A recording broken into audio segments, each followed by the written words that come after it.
everyone, this is Simran. Welcome back to our own YouTube channel IGNOU ई पाठशाला. I hope you people are doing well. So आज के इस particular video में हम अपने टॉपिक कैपिटल बजटिंग टेक्निक्स को continue करेंगे और आज हम डिस्कस करेंगे पे back period method and accounting rate of return के बारे में. इससे पहले ऑलरेडी हम डिस्कस कर चुके हैं NPV method, pi method and आपका IRR मेथड. अगर आप में से किसी ने वीडियोस को नहीं देखा है ज़रूर देख लीजिएगा, लिंक आपको यहाँ पर आई बटन में शेयर कर दूंगी. और अगर आप मेरे चैनल पर न्यू हैं तो मेरे चैनल को सब्सक्राइब करना मत भूलिएगा, बेल आइकन को भी ज़रूर प्रेस कर दिएगा ताकि मैं जब भी वीडियोस का अपलोड करूँ उसका नोटिफिकेशन आपके पास ज़रूर जाए. चलिए बिना किसी देर के अपने सेशन को स्टार्ट करते हैं और सबसे पहले हम डिस्कस करेंगे पे बैक पीरियड मेथड के बारे में. अब पे बैक पीरियड मेथड और आपका accounting rate of return method ये दोनों ही आपके नॉन DCF टेक्निक्स होती हैं. दैट इज आपका non discounted cash flow techniques. मतलब क्या हुआ यहाँ पे कि ये टाइम वैल्यू ऑफ मनी को कंसिडर नहीं करती हैं. इससे पहले जितने भी मेथड्स हमने पढ़े हैं, NPV method, pi method and आपका IRR मेथड, वो आपके कैसे थे? DCF मेथड से, that is discounted cash flow techniques को वो कंसिडर करते थे. ठीक है, सबसे पहले बात करेंगे हम पे बैक पीरियड मेथड की. अगर इसके नाम से आप समझने की कोशिश करें, पे बैक, कि आपने जो इन्वेस्टमेंट किया है वो आपको कितनी जल्दी रीपे हो जा रहा है, कितनी जल्दी आप उसको रिकवर कर पा रहे हैं, वो आपका क्या कहलाता है? पे बैक पीरियड कहलाता है. So the time required to recover the initial cash outflows is called pay back period. बहुत ही सिंपल मेथड है इसका और बहुत ही ईजिली आप इसका अगर न्यूमेरिकल भी आपको एग्जाम में देखने को मिल जाए तो आप ईजिली इसका न्यूमेरिकल को भी सॉल्व कर सकते हैं. ठीक है, so the pay back period method of an investment is the length of time required for the cumulative total net cash flows from the investment to equal the total initial outlay. अब यहाँ पे क्या कह रहा है, इसको example से हम समझेंगे.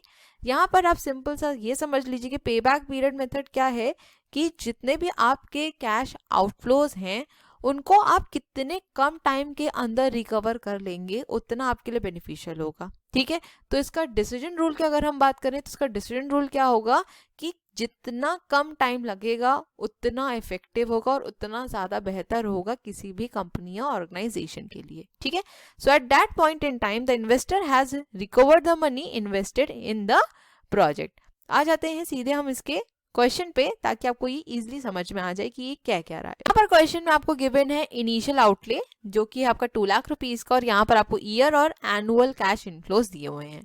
ठीक है, अभी हमने पीछे एक स्टेटमेंट पढ़ा था जो कि यहाँ पर आप देख भी सकते हैं. स्टेटमेंट क्या था? Cumulative total net cash flows. ठीक है, सो यहाँ पर हम क्या निकालेंगे? क्यूमुलेटिव फ्लोज निकालेंगे. जैसे आप क्यूमुलेटिव फ्रीक्वेंसीज निकालते थे, राइट? आपने स्टैट्स में भी पढ़ा होगा और अगर मैं जूनियर लेवल बात करूं तो आपने मैथ्स में भी क्यूमुलेटिव फ्रीक्वेंसीज निकाली ज़रूर होगी. तो यहाँ पर भी हमको वही काम करना है. तो क्यूमुलेटिव फ्रीक्वेंसीज कैसे निकलती है? आपका जो फर्स्ट होगा यहाँ पर अमाउंट वो तो 80,000 ही होगा. अब इसमें क्या करेंगे? हम ऐड करते जाएंगे. ठीक है, तो 80,000 प्लस 60,000 ये हो जाएगा आपका 1,40,000. नेक्स्ट 1,40,000 में ऐड करेंगे 60,000, ये हो जाएगा आपका 2 लाख रुपीज़. और फिर 2 लाख में हम ऐड करेंगे 20,000, ये हो जाएगा आपका 2,20,000. आई होप जिनको नहीं याद था अब याद भी आ गया होगा कि क्यूमुलेटिव फ्रीक्वेंसीज हम किस तरीके से कैलकुलेट करते थे. हमने पे बैक पीरियड मेथड में क्या पढ़ा था कि जो हमारा इनिशियल आउटले है उसको कितनी जल्दी कितने कम टाइम में रिकवर करेंगे उतना हमारे लिए बेनिफिशियल होगा. ठीक है, इनिशियल आउटले हमारा कितना है? 2 लाख रुपीज़ का. अब हमको देखना है कि क्यूमुलेटिव फ्रीक्वेंसीज में 2 लाख रुपीज़ कहाँ आ रहा है. तो यहाँ पे हम देख सकते हैं कि ये है आपका 2 लाख रुपीज़. इसका मतलब ये है कि 3 इयर्स के अंदर हम क्या कर सकते हैं? अपना जो हमने इनिशियल आउटले लगाया था उसको हम 3 साल के अंदर रिकवर कर सकते हैं. ठीक है, एकदम इजी. आई होप समझ में आ गया होगा ये. अब इस क्वेश्चन में थोड़ा सा ट्विस्ट लाते हैं. हमने यहाँ पे देखा कि इनिशियल आउटले कितना था हमारे पास? 2 लाख था और 2 लाख आपका आ गया. तो यहाँ पे आपको इजीली पता चल गया कि 3 इयर्स में हम रिकवर कर लेंगे पैसे को. ठीक है, लेकिन अगर हमारा इनिशियल आउटले यहाँ पर 2 लाख के बजाय 2,05,000 हो जाता है तो यहाँ पे आपका क्या आंसर होने वाला है इसको समझते हैं. देखिए, हम यहाँ पर देख रहे हैं कि 2 लाख रुपीज़ तो हम यहाँ पे इजीली कवर कर ले रहे हैं. ठीक है, ये जो अमाउंट है आपका क्या है? 2 लाख प्लस 5,000 है ना. ये मैं आपकी कन्वीनियंस के लिए बता रही हूँ, बट एग्जाम में प्लीज ऐसे मत करके आइएगा, ठीक है, ये समझाना है सिर्फ इसलिए बता रही हूँ। तो यहाँ पे हम 2 लाख तो इजिली रिकवर कर ले रहे हैं, राइट।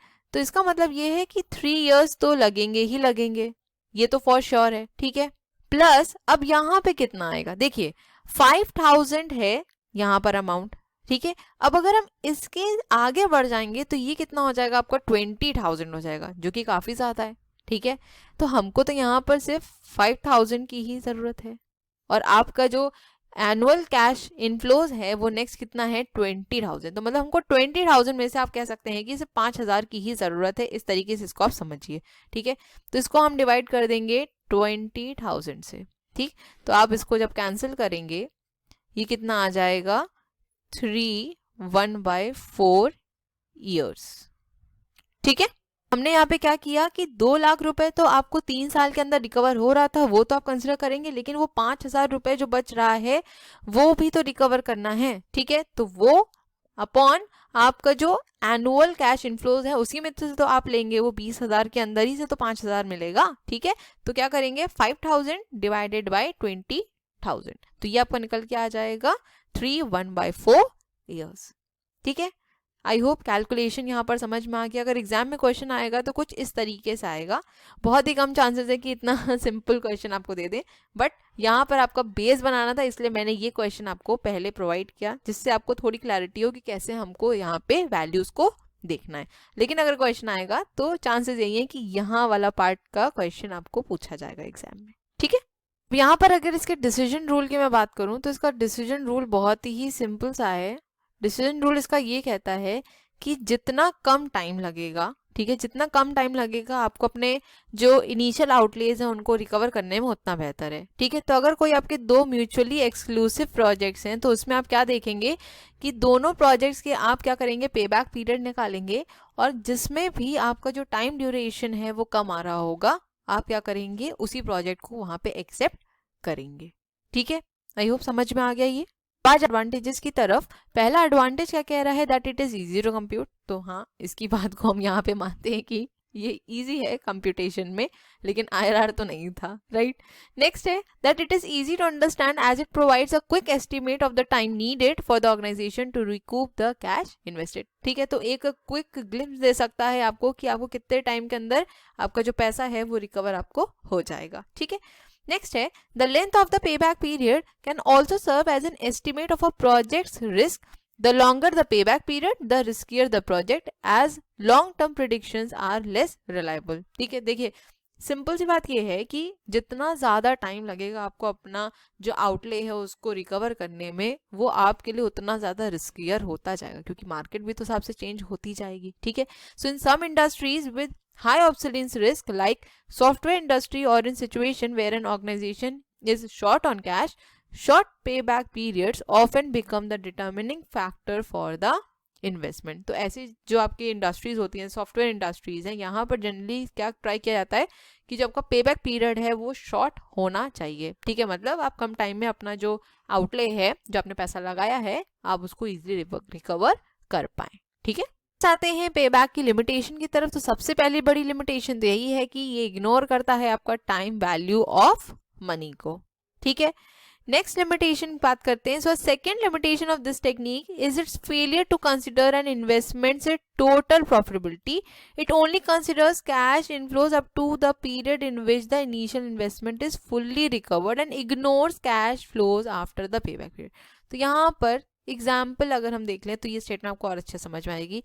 यहाँ पे ये बोल रहा है कि पेबैक पीरियड क्या करता है, आपका जो इनिशियल आउटले है, मानते हैं यहाँ पे 2 लाख रुपए था, आपको यहाँ पर 2 लाख रुपए रिकवर हो गया, आप यहीं पर रुक गए, ठीक है। आपने फिर आगे देखा ही नहीं कि आपके जो एनुअल कैश इनफ्लोज थे वो कितने थे, ठीक है। तो ये इसका बहुत बड़ा ड्रॉबैक है कि सारे कैश फ्लोज को कंसिडर नहीं करता है।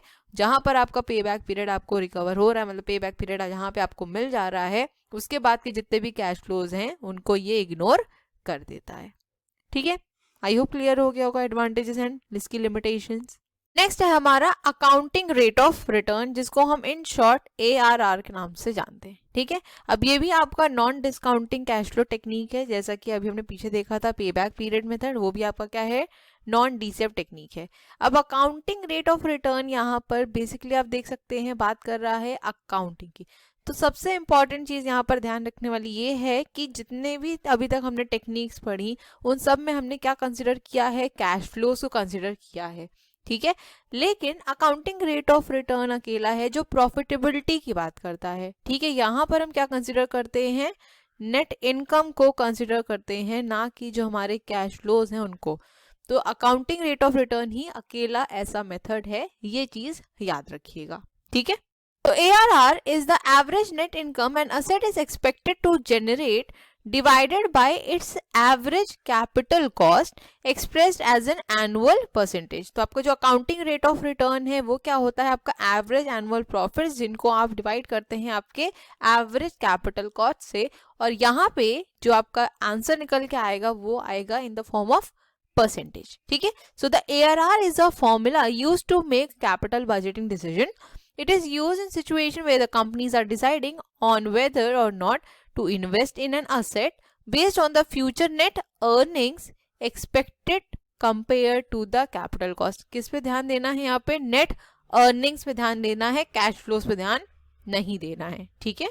Now if the ARR is equal to 5%, this means that the project is expected to earn 5% for every dollar invested per year. तो अगर हम इसके डिसीजन मेकिंग या डिसीजन रूल की बात करें, so if the ARR is equal to और greater than a company's required rate of return, वहां पर आप प्रोजेक्ट को एक्सेप्ट कर लेंगे because the company will earn at least the required rate of return.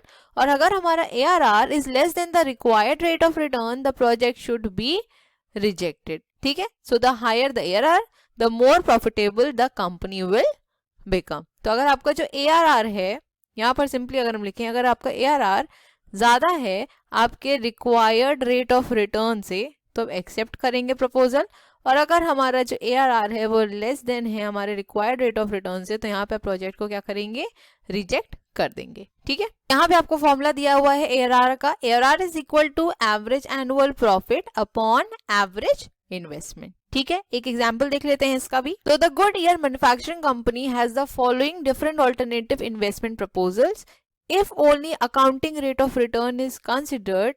यहाँ पे देखते हैं कि प्रपोजल बी जो है वो बेस्ट है। अब कैसे है देख लेते हैं। यहाँ पे आपको 3 प्रपोजल दिए हैं, proposal A, proposal B and proposal C, ठीक है। आपको यहाँ पे नेक्स्ट दिया हुआ है एक्सपेक्टेड एनुअल इंक्रीमेंटल इनकम और आपका इनिशियल इन्वेस्टमेंट। तो यहाँ पर जब हम देखेंगे अकाउंटिंग रेट ऑफ रिटर्न निकल के क्या आ रहा है, प्रपोजल ए का आ रहा है 20%, प्रपोजल बी का आ रहा है हमारा 25% एंड प्रपोजल सी का आप देख सकते हैं आ रहा है 18%। यहाँ पे अगर हम देखें तो प्रपोजल बी जो है उसमें आपको जो अकाउंटिंग रेट ऑफ रिटर्न का परसेंटेज है वो ज्यादा दिख रहा है ना। इसका मतलब ये है कि इन तीनों प्रपोजल्स को देखते हुए हम प्रपोजल बी को यहाँ पे क्या करेंगे, एक्सेप्ट करेंगे, क्योंकि आपका जो अकाउंटिंग रेट ऑफ रिटर्न है वो यहाँ पर हाईएस्ट है, ठीक है। आई होप समझ में आ गया, बहुत ही सिंपल था, राइट। अब चलते हैं इसके एडवांटेजेस एंड इसकी लिमिटेशंस की तरफ। पहला एडवांटेज आपका है that the technique uses readily available data that is routinely generated for financial reports and does not require special procedure to generate data। अब यहाँ पे क्या बोल रहा है कि आप जब ARR टेक्निक को यूज करते हैं तो इसके लिए आपको कोई अलग से डेटा को जनरेट नहीं करना पड़ता है, क्योंकि ये किस पे बेस्ड होता है, आपके अकाउंटिंग। और अकाउंटिंग में अगर हम बात करें तो हम फाइनेंशियल रिपोर्ट्स की बात करते हैं, है ना। तो जब भी हम अकाउंटिंग करते हैं तो आपको फाइनेंशियल रिपोर्ट्स बनानी है और उसी के बेसिस पर आपको ARR यहाँ पे कंप्यूट करना होता है। तो इसके लिए अलग से आपको कोई भी डेटा यहाँ पे जनरेट नहीं करना पड़ता, जैसे हमने देखा कि कैश फ्लोज अलग से बनाने पड़ते हैं, ठीक है। नेक्स्ट पॉइंट है that the calculation of ARR method considers all net incomes over the entire life of the project and provides a measure of the investment's profitability। तो यहाँ पर आपने देखा कि ARR मेथड जो है वो सारे इनकम्स को आपकी कंसिडर करता है। ऐसा नहीं है कि कुछ इनकम्स को कंसिडर किया और कुछ को नहीं, जैसे हमने पे बैक पीरियड में देखा जहाँ पर आपका पीरियड मिल जाता है, जो भी आपका रिकवरी पीरियड होता है उसके बाद की जो आपके ट्रांजैक्शंस है उसको कंसिडर ही नहीं करता, उसके बाद के जो कैश फ्लोज है उनको कंसिडर नहीं करता है। बट ARR में ऐसा नहीं होता है, ठीक, next आ जाते हैं ARR की लिमिटेशन की तरफ। तो पहली लिमिटेशन बोल रहा है the ARR technique like the pay back period यहाँ पर ये पे बैक पीरियड मेथड होगा आपका, ठीक है, ना कि प्ले बैक पीरियड मेथड। ये थोड़ा सा टाइपो एरर हो गया है, इसको हम यहाँ पे रिमूव कर देते हैं। सो the pay back period technique ignores the time value of money. तो मैंने आपको ये बताया है कि ये ARR और आपका जो पे बैक पीरियड मेथड है, ये ही दोनों मेथड ऐसे हैं जो नॉन डीसेप्ट टेक्निक्स आपकी कहलाती हैं, ठीक है। नेक्स्ट पॉइंट है हमारा the method uses net income rather than cash flows. Okay, while net income is a useful measure of profitability, the net cash flows is a better measure of an investment performance. तो जो हमारा cash flows होते हैं वो आपका यहाँ पे एक बेटर मेजर कह सकते हैं कि आप इजीली यहाँ पे आइडेंटिफाई कर सकते हैं कि जो आपके इन्वेस्टमेंट है उसकी परफॉर्मेंस कैसी है। बट नेट इनकम के थ्रू हम जनरली क्या देखते हैं, प्रॉफिटेबिलिटी को मेजर करते हैं। तो इसीलिए ये जो मेथड है वो उतना ऑथेंटिक या फिर कह सकते हैं उतना रिलायबल नहीं है अगर हम और मेथड से इसको कंपेयर करते हैं तो, ठीक है। नेक्स्ट है हमारा this technique uses accounting number that are dependent on the organisation choice of accounting procedure. अब देखिए आपका जो ऑर्गेनाइजेशन है वो किस टाइप के अकाउंटिंग प्रोसीजर्स को फॉलो कर रहा है। लाइक अगर हम डेप्रिसिएशन मेथड की बात करें तो आपको पता है कि डेप्रिसिएशन मेथड्स आपके स्ट्रेट लाइन भी होता है और आपका डिमिनिशिंग भी होता है।